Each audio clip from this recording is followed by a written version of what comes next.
Assalamualaikum warahmatullahi wabarakatuh. Alhamdulillah wassalatu wassalamu ala ibni abdillah ma ba'du. Para sahabat bisikin dalam yang dirahmati oleh Allah Subhanahu wa taala, dimanapun kalian berada, semoga tetap dalam perlindungan Allah Rabbuna Azza wa Jalla. Amin amin Allahumma amin. Melihat persoalan-persoalan yang terjadi pada saat ini, lagi-lagi saya berbicara tentang mengenai konflik di dunia internasional. Perang berkecamuk tiada henti, dan saya meyakini hal itu, bahwa tidak ada masyarakat di dunia ini yang menginginkan peperangan. Tidak ada masyarakat di dunia ini yang gemar melihat nyawa tak berdosa melayang begitu saja.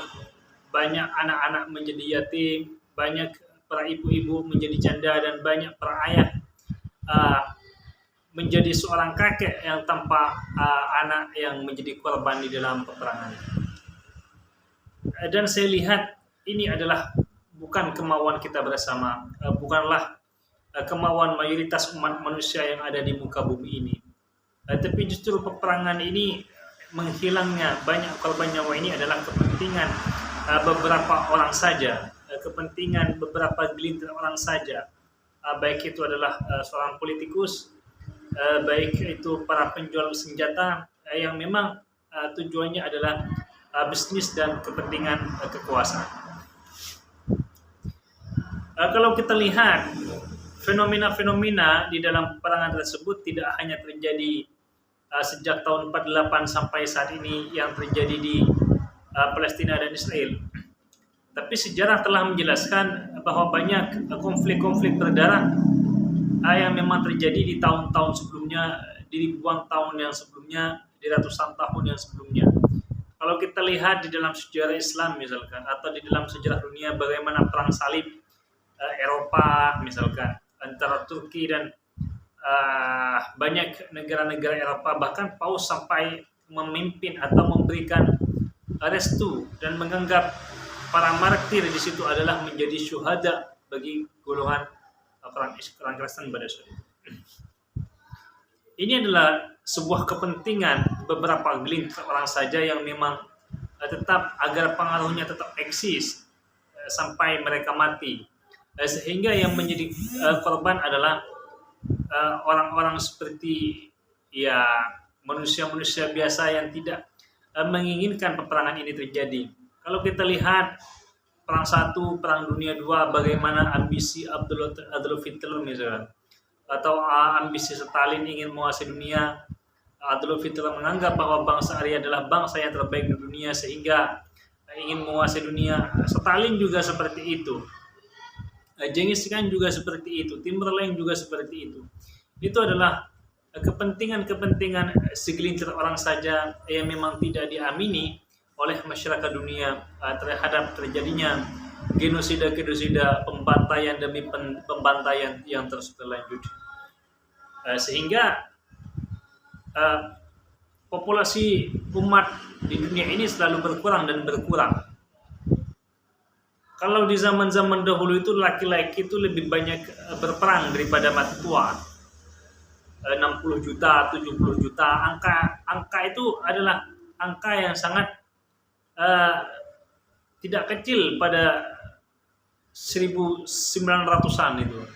Itu adalah suatu angka yang sangat besar sekali, tapi justru nyawa 6 juta, 60 juta, 70 juta itu sangatlah bisa dihabiskan dalam beberapa tahun saja ketika hal itu terjadi dalam peperangan-peperangan besar seperti Perang Dunia misalkan. Perang Dunia 1, Perang Dunia 2. Atau kalau kita lihat bagaimana Timberlake, Genghis Khan dan Kulagukan itu membantai banyak umat manusia, itu menghabiskan jutaan nyawa umat manusia di muka bumi ini. Itu bukanlah angka yang sedikit, tapi justru angka yang sangatlah besar pada saat itu dan bahkan saat ini. Kalau kita lihat misalkan angka-angka kematian militer pada saat ini yang terjadi peperangan di Ukraina misalkan, Ukraina dan Rusia ini, atau Palestina dan Israel, Lebanon, Yaman, atau peperangan yang pernah terjadi antara Amerika dan Afghanistan, atau peperangan yang pernah terjadi antara Amerika dan Irak misalkan, atau pekerjaan-pekerjaan Amerika melalui agen CIA-nya atau melalui Israel agen Mossadnya yang menghancurkan Libya, itu bukanlah suatu angka yang sangat sedikit dalam korban nyawa itu berjatuhan. Tapi justru anak manusia banyak hancur luluh lantak menjadi korban dari kepentingan beberapa orang saja yang ingin hidupnya tetap eksis sampai saat ini tetap diakui. Itu makanya Allah Subhanahu wa taala sudah jauh-jauh hari mewanti-wanti bahwa betapa mulianya nyawa manusia ini, sehingga Allah mengatakan fi ahsani taqwim, manusia itu dijadikan dalam sebaik-baiknya bentuk. Dilarang membunuh, memukul saja dilarang, apalagi membunuh. Idza daraba ahadukum falyasta'nib al-wajh. Di dalam peperangan itu kan tidak ada mengenal istilah-istilah itu. Nah, makanya Nabi Muhammad SAW di masa hidup itu ketika melakukan di perang Badar, Uhud, Hunain, Fatu Makkah itu adalah melakukan sedikit atau angka yang sangat kecil dalam pembunuhan, dalam penaklukan itu.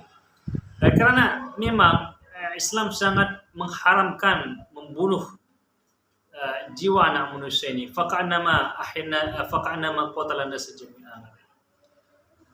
Sehingga ini harus diantisipasi sebagai umat manusia bahwa kita ini adalah bukanlah makhluk pemangsa manusia, makhluk pemakan hewan dan lain sebagainya.